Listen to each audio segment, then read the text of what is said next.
Welcome to my garden. பாருங்கள், இன்றைக்கி வந்து சேப்பங்கிழங்கு வீடியோ போடுறேன்னு சொல்லியிருந்தேன். அது ஏற்கனவே நான் சேப்பங்கிழங்கு எடுத்த உடனே வந்து உங்களுக்கு போடணும்னு நினச்சேன். அப்போ போட முடியல. சரி, ஓகேன்ட்டு உங்களுக்கு இப்போ எடுக்கிறேன். ஒரு நாகுப்பூச்சி கிடச்சது இதில். அதான் மண்புழு, எல்லாம் மண்புழு தானே சொல்லுவீங்க, நான் அப்படி சொல்லுவோம். இப்போ பாருங்கள், அது ஒரே ஒரு நாகு. ஏன்னா மண்புழு நிறைய வந்து அதில் இருக்கணும். மண்ணை நோண்டணுன்னா நம்ம மண்புழு இருந்தாலும் அது தரமான மண். அதுதான் இப்போ வந்து அந்த இது சேப்பங்கிழங்கு நோண்டும். சேப்பங்கிழங்கு நிறைய வச்சாங்க ஃபஸ்ட்லாம். அப்போ நிறைய மழையெல்லாம் போயிடுச்சு. அது தப்பி தவறி ஒரு 2-3 மட்டும் அப்படியே இருந்தது. சரி, நான் தண்ணி ஊற்றிட்டே வந்தோம். அது இப்போ தான் வந்து பக்காவாக வந்து ரெடி ஆகிருக்கு. சரி, அதை ஒரு அறுவடை பண்ணிவிட்டு பார்ப்போன்ட்டு இப்போது அதுக்கு அறுவடை தயாராகிட்டு அதை எடுக்க ஆரம்பிச்சிட்டோம். பாருங்கள், சேப்பங்கிழங்கு பாருங்கள். இது சின்னது ஒரு மண்ணுக்கு ஏற்ற மாதிரி வளருது சேப்பங்கிழங்கு. நீங்கள் மண்ணை வந்து நல்ல தரமான ஒரு கலவையை போட்டு க்ரோ பேக்லேயோ சரி தொட்டிலையோ கூட ஈஸியாக வளர்க்கலாம். எப்படின்னா, க்ரோ பேக்லலாம் நல்லா வந்து போட்டு மண்புழு உரம், கொக்கோ பீட்டு, நல்லா மக்க வச்ச கொக்கோ பீட்டு இது ரெண்டுத்தையும் சேர்த்து போட்டு நீங்கள் வச்சிங்கன்னா சூப்பராக வரும், அருமையாக. இது வந்து நிறைய செடி பாருங்கள், நிறைய செடி, இந்த செடி இருக்கும், நிறைய செடி இருக்கும். அப்படியே சுற்றிக்கிச்சுங்க செடி. ஏன்னா தண்ணி ஊற்றிட்டே இருப்போம் எப்பவுமே. அது மேலே தண்ணி ஊற்றிட்டு இருந்தோன்னே அதுவும் வளர்ந்துனே இருந்தால். ஆனால் ஹார்டான மண் அந்த இடத்துல. இப்போ நோண்டுற மணத்தில் மோடு மாதிரி ஒரு பெரிய ஒரு மண் போட்டிருந்தோம், குவியல் மாதிரி. அதில் வந்து என்னாச்சுன்னா, இப்போ அதுலேருந்து வந்தது தான் இது. அந்த குவியல்லேருந்து போட்டது தான் மேலேயே. சரி, நல்லா மண் அதிகமாக இருக்குது, அதில் நல்லா பெருசாக காய்க்கும்ன்ட்டு நான் நினச்சேன். ஆனால் அதில் என்னடான்னா 1-2 தான் காய்ச்சிருக்கு பாருங்கள். 1-2 தான் வந்திருக்கு அது கிழங்கு. பாருங்கள், 1-2 தான் வந்திருக்கு. அதில் ஒரு 3 அது மாதிரி தான் ஒன்றுலேயே வந்திருக்கு. ஆனால் வந்து அது வந்து பெரிய மோட்டில் நல்லா இப்போ உள்ளே இறங்கும் கிழங்குன்னு நினச்சேன். ஆனால் அப்படி பண்ணலை. அது அப்படியே விரிஞ்ச மாதிரி வந்து இந்த இது இருக்கும்ல, இஞ்சி மாதிரி, அது அங்கேயே பக்கத்துலேயே தான் இருக்குது. அது பக்கத்துலேயே சும்மா ஒரு 1/2 அடியில் நீங்கள் நல்லா பரப்பலாக 1/2 அடியில் நல்லா பெருசாக வந்து ரவுண்டாக வந்து 1 அடிக்கு 1 நீங்கள் போட்டு நல்லா பரப்பலாக 1 அடிக்கு 1/2 அடி போட்டு வச்சிங்கன்னாவே அப்படியே ஒரு பரவலாக வருது அந்த இது சேப்பங்கிழங்கு. அந்த சேப்பங்கிழங்கு வந்து நல்லா பாருங்கள், எவ்வளோ செடிங்க பாருங்கள், நிறைய செடி கூட. சேப்பங்கிழங்கு அந்த இலை பெரிய இலை வச்சு நல்லா தெரியுது, இல்லைன்னா சுத்தமாக தெரியாது. இதெல்லாம் க்ளீன் பண்ணிவிட்டு எதனா செடிங்க போடணும். இந்த வாட்டி தான் கண்டிப்பாக போடணும். இதெல்லாம் முடிச்சுட்டு நிறைய வேலை, வீட்டு வேலை நடந்துங்க, அதெல்லாம் பார்க்கணும். சரி, முடிச்சுட்டு தான் போடலாம் செடிங்கன்னு வச்சுருக்கேன். வச்சுட்டு எல்லாம் மண் கலவையெல்லாம் ரெடி பண்ணிவிட்டு போட்டுடலாம்ன்ட்டு. கோகோ பீட்டு கலக்கிறது எப்படி, கோகோ பீட்டு மக்க வைக்கிறது எப்படியெல்லாம் இருக்குது, நான் அதெல்லாம் காட்டுறேன் நான் அப்படின்ட்டு. சும்மா வீட்லேயே கொஞ்சமாக சின்னதாக பண்ணிவிட்டு நம்ம சின்னதாக ஒவ்வொரு செடிக்கு பார்த்தா போதும் ஒவ்வொரு வாட்டியும். பாருங்கள், இதுவும் இந்த நல்ல சேப்பங்கிழங்கு செடி பாருங்கள். குட்டி செடி தான், அதுவும் நல்லா தான் இருக்குது பாருங்கள். அதுவும் குட்டி செடி தான், வேரோடு இருக்குது. இப்போ அதுவும் வந்து நான் உங்களுக்கு வந்து அது எப்படின்ட்டு கிட்ட காட்டுறேன், எடுத்துகிட்டு பிறகு காட்டுறேன். நல்லா அது ரொம்ப ஹார்டாக இருக்குது. அந்த இடமே வந்து கல்லுங்க அதிகம், பெரிய ஊரில் பெரிய கல்லுங்கள்லாம் போட்டு இடுக்கலெல்லாம் மாட்டி ரொம்ப கஷ்டமாக இருந்தது எடுக்கிறதுக்கு. அப்படியும் சரி எடுத்துடலாம், ஃபுல்லாக எடுத்துகிட்டு ஃபுல் வீடியோவும் போட்டுடலாம், உங்களுக்கும் வீடியோ போட்டுடலான்ட்டு தான் இப்போ வீடியோ போட்டுன்னு இருக்கேன். நீங்களும் பார்ப்பீங்களே சேப்பங்கிழங்கு மண்ணில் வர்றது எப்படி இருக்குன்னு பார்ப்பீங்க. ஒரு தொட்டியில் வைக்கிறவங்க வந்து மாடி தொட்டில் நீங்கள் கண்டிப்பாக வைக்கலாம். சேப்பங்கிழங்கு தாராளமாக வைக்கலாம் சேப்பங்கிழங்கு. ஏன்னா இந்த சேப்பங்கிழங்கு என்ன பண்ணுன்னா, நீங்கள் தொட்டியை வந்து வச்சுட்டிங்கன்னா, தொட்டில் வச்சுட்டிங்கன்னாவே அது அழகாக தண்ணி மட்டும்தான். அதுக்கு பாருங்கள் ஒரு சின்னது, அது பாருங்கள் இதுவே இல்லை, அது வந்து காஞ்சே பூச்சி இருந்தாலும் அந்த கிழங்கு அப்படியே இருக்கும். இதுதான் அதோட ஸ்பெஷாலிட்டி. என்னன்னா, அது பழுத்துட்டு இருந்தால் கூட அந்த கிழங்கு வளர்ந்துட்டே இருக்கும். அதுலேருந்து ஒரு கன்று வரும். அது கண்ணில் வர இடத்துல ஒரு கிழங்கு மாற்றி அதுவே வந்து இந்த வாழை மரத்தில் வருதில்ல, அது மாதிரி வந்து சேப்பங்கிழங்குலேயே உங்களுக்கு நிறைய அது மாதிரி வரும். ஓகேவா? அது மாதிரி பார்த்துங்க. நல்லா போட்டு ஃபஸ்ட்டு போடும் போதெல்லாம் இது மாதிரி சேப்பங்கிழங்கு எடுத்து வந்து ஒரு 4 கடையில் வாங்குறீங்கன்னா ஒரு 4 நட்டு வைங்க. ஒரு இது மண்கலவை பண்ணிவிட்டு, கரெக்டான ஒரு மண்கலவை பண்ணிட்டு ஒரு இதில் வந்து தொட்டியில் வச்சு ஒரு 4 செடி அதிலே வைங்க. 4 செடி இல்லை ஒரு 3 செடி, இல்லைன்னா முக்கோணமாக 3 மட்டும் வைங்க. 3 இந்த பக்கம் 1 அந்த பக்கம் 1, அந்த 3 மட்டும் வச்சுட்டு அதில் தண்ணி ஊற்றிட்டே வந்தீங்கன்னா அழகாக துளுத்துரும். இஞ்சி வைக்கலாம், இது மாதிரி இஞ்சி, இது மாதிரி வந்து சேப்பங்கிழங்கு, இதெல்லாம் வந்து நீங்கள் தாராளமாக வைக்கலாம், சூப்பராக வரும். பாருங்கள், அது உடஞ்சிச்சு ஒரு கிழங்கு, அப்படியே முழுசாக எடுக்கலான்னு பார்த்தேன். உடஞ்சிருங்க வள்ளிக்கிழங்கு மாதிரி உடையும். மண் நல்லா பொல பொலன்னு தான் நல்லா வந்திருக்கும். இது வந்து எவ்வளோ பெரிய மூடு கல்லுங்க சுண்ணாம்பு மண் அந்த மண். அதனால் வந்து கொஞ்சம் அது கஷ்டமாயிடுச்சு வர்றது. அதுதான் வேறு ஒன்றும் இல்லை. இல்லைன்னா வந்திருக்கும் பாருங்கள். அதுதான் ஃபஸ்ட்டு கிழங்கு ஃபஸ்ட்டு வச்சோம் இந்த கிழங்கு தான். பாருங்கள் எப்படி வந்திருக்கு, பெருசு கிழங்கு அது. ஃபஸ்ட்டு ஒன்று வச்சோம், இதுதான் அது அந்த பெரிய கிழங்கு ஒன்று, தாய்க்கிழங்கு. அப்புறம் இது வந்து என்னன்னா அங்கேருந்து உருண்டு விழுந்தது முருங்கை மரம். அது முருங்கை மரத்துக்கு கீழே நாங்கள் வச்சுருந்தோம்ல, அது மழையில் என்ன பண்ணுச்சு, அங்கேருந்து வந்து மழையில் கரைஞ்சி உருண்டு இங்கே விழுந்து என்ன இந்த இடத்துலையும் வருதுன்ட்டு இந்த இடத்துலையும் தண்ணி ஊற்றினோம் ஒன்றும். அது எப்படி பாருங்கள், அந்த இடத்துல நாங்கள் வச்ச இடத்துல பெரிய பெரிய கிழங்கு அந்த பெரிய இதுவோ வரல. ஆனால் இந்த இடத்துல இந்த முருங்கை மரத்தில் அதுவாக விழுந்த இடத்துல வந்து அந்த மண் வந்து நல்லா முருங்கை மரத்தில் இருந்த மண் நல்லா இருக்கிற வச்சு அது பாருங்கள் நல்லா இருந்தோன்னே அந்த கிழங்கு பாருங்கள். இதில் மட்டும் கொஞ்சம் எவ்வளோ இருக்குது பாருங்கள் இந்த கிழங்கு. அது இப்படி தான் வந்து பாருங்கள். இப்போ சின்ன செடி தானே, அது எவ்வளோ சின்ன செடி, அதில் பாருங்கள் எவ்வளோ பெரிய கிழங்கு இருக்குது பார்த்தீங்க, தெரியுதா பாருங்கள். அது மண் தான். அந்த மண் ரொம்ப ஆழங்கட போல், சும்மா எவ்வளோ ஒரு 2 இன்ச்சு 3 இன்ச்சு தான் போயிருக்கு உள்ள. அதுக்குள்ளே அவ்வளோ பெருசாக இருக்குது. அந்த இடத்தோட மண்ணோட வந்து நல்லா பாருங்கள், மண் எப்படி போலான்னு இருக்கு பாருங்கள். அந்த இடத்துல அந்த மண் பாருங்கள், எடுக்கும்போதே வந்து ஈஸியாக வரணும். அந்த மண் சாஃப்டாக நம்ம கையிலே இப்படி எடுக்கிற மாதிரி இருக்கணும். அது மாதிரி இருந்தாவே உங்களுக்கு பக்காவாக வந்து இது நல்லா நீங்கள் இது பண்ணிடலாம், போடலாம் தைரியமாக. நாளைக்கே என்ன பண்ணுறீங்க, ஒரு மண் எடுத்துங்க, மண் எடுத்து ஒரு தொட்டியில் வைங்க. ஒரே ஒரு இது ஒரு கிழங்கு வைங்களேன், உங்களுக்கு ஆசைக்காக ஒரு கிழங்கு வைங்க. எல்லாரும் செய்யலாங்க. இது எதனா வச்சு எதனா வளருங்க. வளர்த்திங்கன்னா சூப்பராக இருக்கும். இப்போ பாருங்கள், இப்போ நான் வளர்த்துருக்கேன்னா இதே தான். புடலங்காய்லாம் ஃபஸ்ட்டு பார்த்துருப்பீங்க. புடலங்காய், இது பூசணிக்காய், சொரக்காய் வீடியோஸ் எல்லாம் பார்த்தீங்கள. இப்போ சொரக்காய்லாம் கொஞ்சம் பெருசாக இருக்குது, அதை பாருங்கள். அதெல்லாம் நான் நெக்ஸ்ட்டு போடுறேன். புடலங்காய் ஒன்று போடணும் நெக்ஸ்ட்டு, அதை அறுவடை பண்ணலான்னு இருக்கேன் புடலங்காவை. அதையும் நீங்கள் பாருங்கள். பாருங்கள் இதில் வந்து இப்போ எடுக்கிறேன் பாருங்கள். இது சின்ன செடி தான். இப்போ அது என்னன்னா முருங்கை மரம் வந்து அதோட வேறு பக்கத்தில் நல்லா சாஃப்டான இருக்கிற மண், நல்லா சாஃப்டாக இருக்குது அந்த மண். அதனால் இதுவாச்சு. ஆனால் சாஃப்டாக உள்ளே இறங்கிடுச்சு. இப்போ கடப்பாரை எடுத்து தான் எடுக்கணும், அதை கடப்பாரை போட்டு தான் எடுக்கணும். ஏன்னா உள்ளே போயிடுச்சு. நம்ம இதுலேயே நோண்டினோன்னா என்ன ஆகும்னா கிழங்கு உடஞ்சிரும்.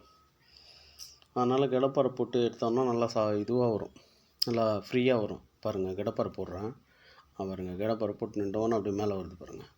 அந்த மண் நல்லா சாஃப்டாக இருக்குன்னா உள்ளே போயிடுச்சுங்க. அது உள்ளே போயிட்டோன்னே இப்போ அதெல்லாம் மேலேயே எடுத்தோம்ல, இப்போ வந்து இது வந்து உள்ளே இருந்து வந்தால் தான் நம்மளுக்கு நல்லா வரும். பாருங்கள் இது சின்ன செடி தான், உள்ளே போயிடுச்சு கொஞ்சம். அது பாருங்கள் எப்படி இருக்குது அந்த கிழங்கு பாருங்கள். கவர்லாம் இருக்குது, ஏன்னா நாங்கள் போடலைல்ல, அது அப்படியே தானே உருண்டு வந்தது. அதனால் வந்து கவர்லெல்லாம் போயிடுச்சு, கவர்லாம் வந்து உள்ளே போயிடுச்சு.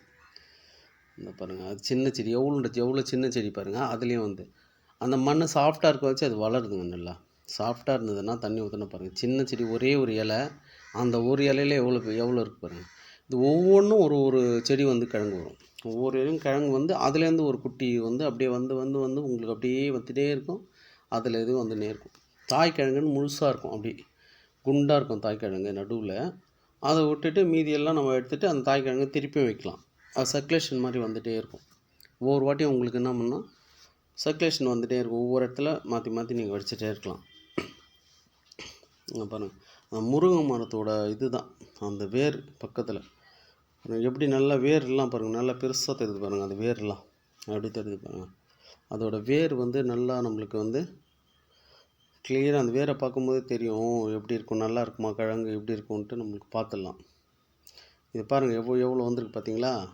இந்த வேரோட தரம் தான். வேர் எப்படி போயிருக்கு பாருங்கள். வேர் எப்படி நீட்டாக அவ்வளோ சாஃப்டாக இருக்கும் அந்த கிழங்கும். நல்லா வளர்ந்துருக்கு பாருங்கள். எவ்வளோ நீட்டாக வளர்ந்துருக்கு பாருங்கள், தடியாக பாருங்கள். அதில் எவ்வளோ பெருசாக தடியாக வளர்ந்துருக்கு பாருங்கள். தெரியுதா உங்களுக்கு. அப்படியே ஒரு செக்கை மாதிரி எப்படி பெருசாக ஒரு இஞ்சி இருக்கும்ல எவ்வளோ பெருசாக, அது மாதிரி வந்து சேப்பங்கிழங்கே வந்து அப்படியே ஜாயிண்ட் ஆகி அப்படியே இருக்குது. இதுதான் அது பாருங்கள். அதை எடுத்துட்டிங்கன்னா ஒன்று ரெண்டுத்தையும் எடுத்துக்கிட்டு பெருசாக எது வளர்ந்ததோ அதை காட்டுறேன். ஏன்னா அது வந்து முருங்கை மரம் கீழே தான் இருந்தது, அதனால் பாருங்கள் பெருசாக வந்தது. இதுதான் நிறைய கிழங்கு வந்து ஏற்கனவே ஃபஸ்ட்டு நான் நோண்டின கிழங்கு நிறைய இருந்தது. அதனால தான் உங்களுக்கு வீடியோ போடலான்னு இது ஸ்டார்ட் பண்ணேன். ஃபஸ்ட்டு ஒன்று எடுத்தேன், இன்னொன்று இதே மாதிரி நிறைய கிழங்கு இருந்தது. சரி நிறைய இருக்குது, சரி இப்போ காட்டலான்ட்டு எடுத்து போட்டது தான் வீடியோ தான் இது. ஆனால் அது மாதிரி நீங்கள் இது மாதிரி ஒரு டப்பா எடுத்துங்க, ஒரு டப்பாவோ ஒரு கேனோ ஒன்று எடுத்துக்கோங்க. எடுத்துகிட்டு அப்புறம் கொக்கோ பீட்டு இந்த உயிர் உரங்கள் கொஞ்சம் கலந்துக்குங்க. அது எப்படி போடுறதுன்னு நான் சொல்கிறேன். கலந்துட்டு நீங்கள் போட்டுருங்க. அவனை போட்டு நட்டு விட்டுருங்க. கண்டிப்பாக நடுங்க. எதனா ஒரு செடியை கண்டிப்பாக நீங்கள் வளர்க்கணும். என்னோடய வீடியோஸ் பார்க்குறீங்கன்னா நீங்கள் கண்டிப்பாக பண்ணி ஆகணும். பண்ணுங்க. ஓகேவா? அது எப்படி வந்து மிக்ஸ் பண்ணுறதுனா இதை இப்போ நான் காட்டுறேன். போய் கட் பண்ணிட்டு நல்லா எடுத்துகிட்டு க்ளீன் பண்ணோம். அதை எடுத்துகிட்டு போய்ட்டு க்ளீன் பண்ணுறதுக்கு வந்துட்டேன். எடுத்துகிட்டு அவ்வளோதான். எங்கள் வீடு தாங்க இது. இப்போ என்னன்னா, இப்போ வந்து இதை வந்து இப்போ எல்லாத்தையும் க்ளீன் பண்ணணும்.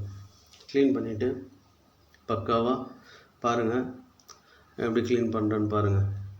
இதெல்லாம் எடுத்துகிட்டு ஒன்று ஒவ்வொரு கிழங்கையும் உங்களுக்கு க்ளீனாக காட்டுறேன் பாருங்கள். இது போல் செடி தாங்க. ஒரு 10 செடி வச்சிங்களேன். ஒரு 10 செடி போடுறோம், ஒரு 5 செடி போடுறோம். அதுக்கு நல்லா நீங்கள் அழகாக அதுக்கு என்னென்ன கொடுக்குறாங்களோ டாக்டர் சொல்கிற மாதிரி இதை நீங்கள் டாக்டர்கிட்ட போனீங்கன்னா சொல்லுவார்ல, இந்த கஞ்சி குடிங்க, இதை சாப்பிடுங்க, இட்லி சாப்பிடுங்க, ஜுரம் அடிக்கும் போது இதை தான் சாப்பிடுங்க, இப்படி இருந்தால் உங்களுக்கு உடம்பு சரியாயிடும். அதே மாதிரி தாங்க செடிங்களுக்கு நம்ம என்னென்ன கொடுக்கணும்னு சொல்கிறாங்க, தெரிஞ்சவங்க சொல்கிறாங்க. அதை நீங்கள் பார்க்கலாம். ஒருத்தரும் டாக்டர் மாதிரி தான். செடிக்கு வந்து யார் வளர்க்குறாங்களோ டாக்டருங்க தாங்க அவங்கெல்லாம். அப்படி தான் நான் நினைக்கிறேன். நீங்கள் என்ன நினைக்கிறேன் தெரியல. அவங்க ஏன்னா அந்த செடியை பார்த்து அதுக்கு என்ன கொடுக்கணும், எப்போ கொடுக்கணும், மருந்து கொடுக்கணும், மாத்திரை கொடுக்கணுமான்னு சொன்ன மாதிரி தண்ணி ஊற்றுறதுலேருந்து எல்லாமே பக்காவோடு இருந்து ஹெலிகாப்டர் வேறு அடிக்கடி வந்து ரவுண்ட் அடிச்சுட்டே இருக்குதுங்க. அது டிஸ்டர்பன்ஸாக சவுண்ட் எஃபெக்ட் பாருங்கள் எப்படி வருது. அப்புறம் என்ன பண்ணோம், இது தாங்க. இப்போ என்னன்னா ஒவ்வொரு வாட்டியும் வந்து நீங்கள் வந்து செடியை பராமரிக்கிறதுல ரொம்ப முக்கியத்துவம் கொடுக்கணும். ஆனால் ஈஸி தாங்க வளர்க்குறது, ரொம்ப ஈஸி தான். விதையை போட்டு வளர்த்துட்டிங்கன்னா அது பாட்டு ஒன்றும் அதுக்கு தண்ணி பார்க்கணும். அதை போய் பார்க்கணுங்க. செடியை பார்த்துட்டு ஒரு ஸ்ப்ரே மாதிரி அடிச்சுட்டு எதுனா தண்ணி வந்து அந்த ஸ்ப்ரேயர் இருக்கும், அதில் சும்மா அப்படியே நனைச்சி விடணும். இதெல்லாம் ஒரு வேலை தான். நனைச்சி விட்டிங்கன்னா சூப்பராக வரும். இப்போ கிழங்கு பாருங்கள், எவ்வளோ கிழங்கு வந்திருக்கு. நான் ஒரு 10 செடி ஒரு 8 செடி இருக்கும்னு நினைக்கிறேன். பாருங்கள், 8 செடியில் இவ்வளோ கிழங்கு. இதை வந்து நாங்கள் போட்டு வளர்க்கவே இல்லை. இது தானாக வந்தது தான். சேப்பங்கிழங்கு செடி வருமானு கூட எனக்கு தெரியாது. அப்புறம் பார்த்தா தான் தெரியுது, சேப்பங்கிழங்கு நம்ம வீட்லேயும் வரும். எல்லாம் கடையில் தான் நாங்கள் போவோம், சேப்பங்கிழங்கு நிறைய வாங்குவோம். போனோன்னா கூறு கட்டி வச்சுருப்போம், வாங்கிட்டு வருவோம். ஆனால் வாங்கிட்டு வந்தோம் நம்ம வீட்லேயே வந்து இப்போ ஃபஸ்ட் டைம் நான் எடுக்கிறேன். அதை எடுக்கும்போது எனக்கு ரொம்ப இன்ட்ரெஸ்டாக இருக்குது. இப்போ நான் என்ன பண்ணுவேன்னா, இதுக்கான சாஃப்டான குழிங்க அங்கங்கே வச்சுட்டு இந்த கிழங்குங்களை நல்ல பெரிய கிழங்காக வாங்கிட்டு வந்துட்டு அந்தந்த இடத்துல வச்சு இது நல்லா வந்து ஒரு 10 செடி வளர்த்து உங்களுக்கு எவ்வளோ காய் வர்ற மாதிரி காட்டுறேன் பாருங்கள். இது வந்து சுண்ணாம்பு மண்ணில் வந்தது. சுண்ணாம்பு மண்ணை சேர்த்து வச்சோம்ல, அதில் வந்துடுச்சு. அது தானாக வந்து இவ்வளோ காய் கொடுத்துருச்சு. இதுவே நம்ம வந்து செய்கிற மாதிரி இருந்தால் பக்காவாக செய்யலாங்க. நீங்களும் செய்யுங்க. தொட்டியில் வளர்க்கலாங்க. சின்ன பாண்டு தொட்டி, அதில் நல்லா சாஃப்டாகிட்டு மண்ணை சாஃப்டாகிட்டு கீழே வந்து ஹோல்ஸ் பண்ணிவிட்டு சாஃப்டாகிட்டு அதில் போடுங்க. எல்லாம் போடலாம். நீங்கள் அந்த பேக்கில் கூட போடலாம். சரியா, நீங்கள் வந்து எதில் பண்ணாலும் சரி பக்காவாக அந்த மண்ணை சாஃப்ட் பண்ணிவிட்டு ஒரே ஒரு கிழங்கு வாங்கின்னு வரீங்களே, இப்போது சமையலுக்கு வாங்கின்னு வர கிழங்கை எடுத்து வச்சுருங்க. ஒன்று வச்சு ஊற்றிட்டே வாங்க, வந்துடும். நான் இது வந்து தண்ணி பட தான் வந்தது எல்லாம். இதை பாருங்கள், க்ளீன் பண்ணுறேன். இதுதான் வேர் அதிகமாக இருக்குது. அதெல்லாம் வேரெல்லாம் எடுத்துகிட்டு பக்காவாக ரெடி பண்ணிட்டு க்ளீன் பண்ணுங்க. இந்த க்ளீன் பண்ண எதுக்கு நான் வீடியோ வந்து உங்களுக்கு ஃபுல்லாக வந்து இது மாதிரி போட்டிருக்கேன்னா, இது வந்து நீங்கள் தெரிஞ்சுக்கணும். இப்போ ஒரு வீடியோ பார்த்து நான் எடுத்தது அப்படி டக்குன்னு வந்து க்ளீன் பண்ணேன் இங்கேருந்துன்னு லாஸ்ட்டில் நான் காட்டலாம். அதை நான் லாஸ்ட்டில் காட்டலை. எதுக்காகன்னா, ஒவ்வொன்றும் அதில் என்னென்ன இருக்குன்றதை நீங்கள் பார்க்கணும். கரெக்டாக பார்த்தீங்கன்னா அது வந்து உங்களுக்கும் தெரியும். இப்போ ஒருத்தர் வந்து கடையில் வாங்கி வச்சுட்டு கூட போடுவாங்க. அது இருக்காங்க அப்படின்லாம். இவ்வளோ காய் வந்ததுங்க, நான் ஒரு 4 செடி வெட்டினேன், பார்த்தா இவ்வளோ நிறைய காய். பாண்டு ஃபுல்லாக ஒரு பாண்டு இருக்குது. அது பாண்டு இருக்கு இல்லாமல் ப்ளூ கலரில் அந்த பாண்டு ஃபுல்லாக காட்டுவாங்க. நான் ஒரே ஒரு செடியை காட்டுவாங்க. நான் 10 செடி வளர்த்தேன் இவ்வளோ, அதெல்லாம் கிடையாது. இப்போ நான் டேரெக்டாக என்ன பண்ணேன்னா, அங்கேருந்து எடுத்த செடியை மட்டும்தான் உங்களுக்கு அதிலேருந்து பிச்சுட்டு அதை எடுக்கிற வரைக்கும் லாஸ்ட் வரைக்கும் உங்களுக்கு போகிறதுக்காக தான். அந்த க்ரீனிஷ் தெரியும் பாருங்கள் உங்களுக்கு, ஒன்றும் ஃப்ரெஷ்னஸ் தெரியும். ஓகேவா? ஒரு பிளாக்காகவோ இதுவாகவோ அந்த மாதிரி அதெல்லாம் கிடையாது. க்ளீனாக இருக்குது அவங்களுக்கு. அதை க்ளீனாக எடுத்து போட்டுட்டு அதை வந்து நான் உங்களுக்கு காட்டுறேன். இது எவ்வளோ கிழங்கு வந்ததுன்னு பாருங்கள். இதுதான் நேச்சுரல்னால் சும்மா தானாக வந்தது வந்து செடி தான். ஆனால் நம்ம வளர்த்தோன்னா கண்டிப்பாக இந்த இப்போ 8 செடிக்கு கிட்ட இருந்ததுக்கு வளர்த்து இருந்தோன்னா உண்மையாக சொன்ன மாதிரி பாண்டு ஃபுல்லாகிட்டு இருக்குங்க. ஒரு செடிலேயே வரதுக்கு பாண்டே ஃபுல்லாகிடும். ஒரு செடியில் கூட வரதுக்கான வாய்ப்பு இருக்குது அவ்வளோ. ஆனால் நெக்ஸ்ட் டைம் கண்டிப்பாக உங்களுக்கு நான் வந்து பர்ஃபெக்டான ஒரு செடியை வளர்த்து உங்களுக்கு இந்த சேப்பங்கிழங்கு வந்து ஒரு செடியில் எவ்வளோ கொத்து வரும், எவ்வளோ பெருசாக வரும், அதுக்கு என்னென்ன ஊட்டச்சத்து கொடுத்தோம் எல்லாம் நான் அடுத்த வாட்டி உங்களுக்கு சூப்பராக கட்டுறேன். ஓகேவா? என் சேனல் சப்போர்ட் பண்ணுங்கள். வீடியோ லென்த்தாக போகுதுன்னு நினைக்காதீங்க. ஏன்னா வந்து அது எல்லாம் செய்யறதை காட்டணும். ஃபுல்லாக ஸ்பீட் பண்ணி காட்டுறதை விட உங்களுக்கு வந்து இது நல்லாயிருக்கும் பார்க்குறதுக்கு. ஏன்னா அந்த வீடியோ நல்லா பாருங்கள். அந்த கிழங்கு அவ்வளோ அழகாக இருக்குதுங்க பார்க்குறதுக்கு. இது சொல்லுவாங்களே, இப்போ வந்து ஒரு நான்வெஜ்ஜை கூட வளர்த்தவங்க அடிக்கிறதுக்கு கஷ்டப்படுவாங்க. அடித்து ஐயோ கொன்று சாப்பிட்றோமேலாம் நினைப்பாங்க. அந்த ஃபீலிங் கிழங்குக்கே வந்து இந்த செடியை நோண்டிட்டு அவ்வளோ சரி நம்ம தான் தண்ணி ஊற்றணும், வளர்ந்தது. அந்த செடியை நோண்டின அப்புறம் அதை எடுத்து வேரை பிக்கும்போது உண்மையாக மனசு ரொம்ப கஷ்டமாக இருந்ததுங்க. அந்த சொல்லுவோம், நாங்கள்லாம் சின்ன வயசில் கோழியெல்லாம் அடிச்சிடுவாங்க. எங்கள் வீட்டில் நிறைய கோழி இருக்கும். அடிச்சுட்டு அந்த பிச்சுவாங்க. எனக்கு கஷ்டமாக தான் இருக்கும். ஆனால் பிச்சுவாங்க, அந்த முடியெல்லாம் பிச்சிருவாங்க. சரி வேறு வழியில் கறி சாப்பிட்றோம் எல்லோரும், சரி ஓகேன்ற மாதிரி விருந்தாளெலாம் வருவாங்க, அவங்களுக்கெல்லாம் செய்வோம். அப்போ வந்து நான் அப்படி தான் செய்யும்போது அந்த ஃபீலிங்கு எனக்கு இப்போ வந்ததுங்க. அதில் உண்மையிலேயே அந்த ஃபீலிங்ஸ், அந்த உயிரை எப்படி உயிரை கொள்வது எவ்வளோ கஷ்டமோ அதே மாதிரி இதை நோண்டி எடுத்துகிட்டு வந்து அதை பிக்கும்போது எனக்கு அதுதான் தோணுச்சு.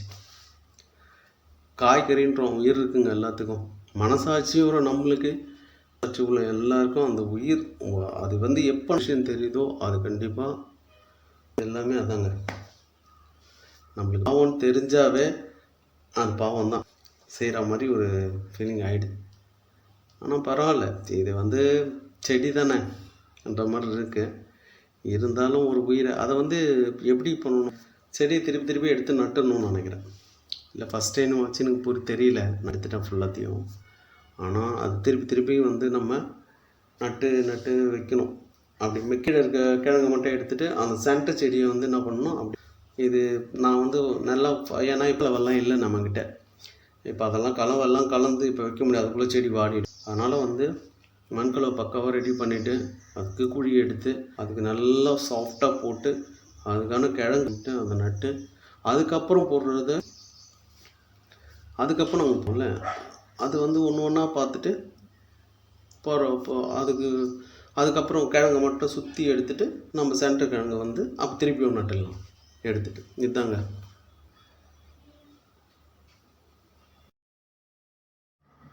இதுதாங்க எங்கள் வீட்டில் இருந்து சேப்பங்கிழங்கு. அவ்வளோதான். நெக்ஸ்ட்டில் வந்து நெக்ஸ்ட் வீடியோ போடும்போது வேறு புடலங்காய் வீடியோ போடுறேன். இந்த கிழங்கு தான், அவ்வளோதான். இது எப்படி இருக்குது பாருங்கள்.